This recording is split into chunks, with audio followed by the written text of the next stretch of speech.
What would you do if a powerful corporation threatened to destroy your entire hometown?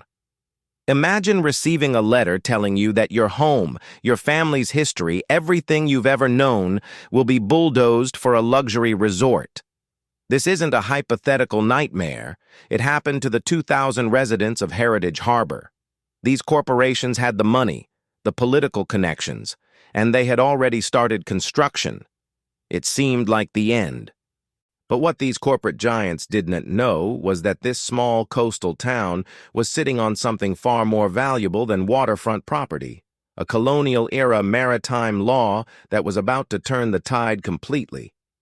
Our story unfolds in the picturesque town of Heritage Harbor, a coastal gem founded way back in 1735. For nearly 3 centuries, families of fishermen, craftspeople, and merchants had called this charming seaside community home. The town was famous for its historic lighthouse, its annual sailing festival, and the freshest seafood you could find anywhere on the eastern seaboard. But paradise was about to be paved. Everything changed when a consortium of developers, including Atlantic Resorts International and Ocean View Properties, set their sights on Heritage Harbor. Their vision was a massive luxury complex with high-rise hotels, a casino, and a private marina. The location was perfect for them, a deep natural harbor, pristine beaches, and breathtaking ocean views. But their vision meant erasing everything that made Heritage Harbor special. Now, before I continue, you need to understand something. This isn't just a simple David versus Goliath story. It's a powerful reminder that sometimes the answers to our biggest problems are buried right under our noses, in our own history. The developers came in with slick presentations, promising jobs, tourism dollars, and revitalization. The town council president, Martha Winters, and the harbor master, Thomas Green, were immediately suspicious. The plans talked about incorporating local heritage, but the architectural drawings told a different story: total demolition of the historic district. The mask finally slipped during a tense town hall meeting. A junior executive, in a moment of panic, accidentally handed out the wrong document. The title? Heritage Harbor Acquisition, Eliminating Resistance and Maximizing ROI. The room fell silent. The developers' true intentions were laid bare for everyone to see. By then, the corporations had already executed their 3-phase strategy. First, they quietly bought up every available piece of waterfront property surrounding the town. Second, they lobbied state officials, getting the entire area rezoned for economic development purposes. And third, they started preliminary dredging work, callously disrupting local fishing grounds and damaging the delicate marine ecosystem. Within months, the final blow landed. Residents received formal letters. Through eminent domain, their properties would be forcibly purchased at fair market value, a value that had been mysteriously assessed at 40% below what their homes were actually worth. They were given just 60 days to accept the lowball offer or face a legal battle they couldn't possibly afford. At this point, you might think you know how this story ends. Corporate interests prevail, and another piece of American history becomes a playground for the wealthy. It's a story we've seen play out time and time again. But Heritage Harbor had a secret weapon. Her name was Dorothy Sullivan, a 78-year-old retired maritime historian who had spent her entire career documenting New England's seafaring heritage. The evening she received her own eviction letter, Dorothy couldn't sleep. She walked into her home office, a room filled to the ceiling with boxes of research she'd gathered over 5 decades. There was one collection she'd never fully cataloged: records from the original colonial port authority. As dawn broke over the harbor, Dorothy sat wide-eyed at her desk, holding a weathered, leather-bound book.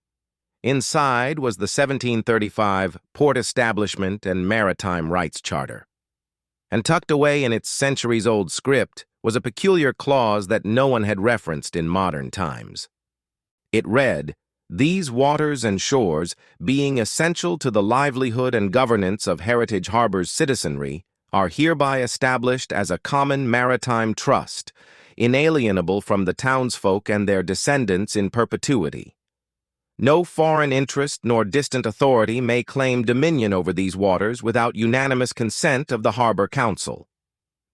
Most remarkably, the document bore the royal seal and signature of the colonial governor, making it one of the earliest examples of local maritime self-governance in American history. Dorothy immediately called her granddaughter, Amelia Sullivan Chen, a sharp environmental attorney working in Boston.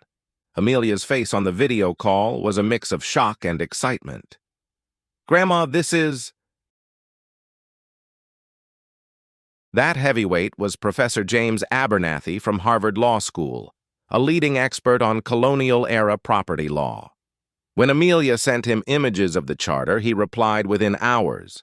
And before we get to his response, let me tell you something critical about American law. Some of the most powerful legal precedents come from our earliest days as a nation. The oldest rights often carry the strongest legal weight. Professor Abernathy's analysis was crystal clear. He explained that the charter established what is now called a public trust doctrine that was specific to Heritage Harbor. When you combine that with other historical laws, he said, they had an extraordinarily strong case that the development rights could not be transferred without the unanimous consent of the town. Amelia presented these findings at an emergency town meeting, her voice ringing with newfound hope. "We're not just fighting for our homes," she told her neighbors, her friends, her family. "We are defending a legal principle that dates back to the very founding of our town." When Atlantic Resort's legal team was informed about the charter, their chief counsel, a man named Bradley Winston III, practically laughed it off. He dismissed it as a quaint historical curiosity that couldn't possibly override modern development law.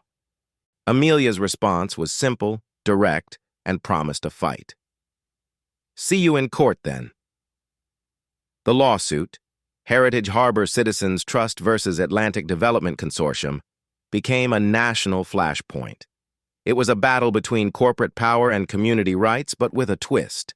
This wasn't just about sentiment or tradition. This was about legitimate legal doctrine. The story went viral. Save Heritage. Harbor started trending. Celebrities shared Dorothy's story, and maritime historians filed briefs supporting the town. Pro bono legal support and a crowdfunding campaign poured in, leveling the financial playing field. The case moved quickly to the federal circuit court. On the first day of the trial, Dorothy Sullivan took the stand. The corporate attorney approached her with a smug, condescending air.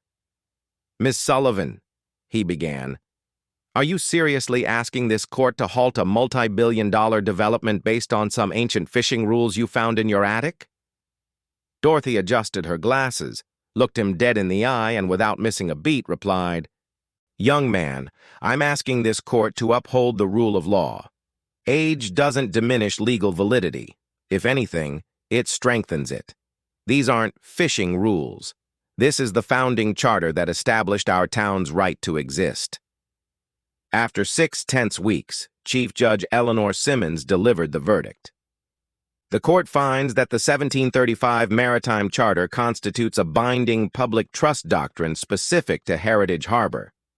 The development consortium acquired property rights they cannot legally exercise without unanimous consent of the town's citizens.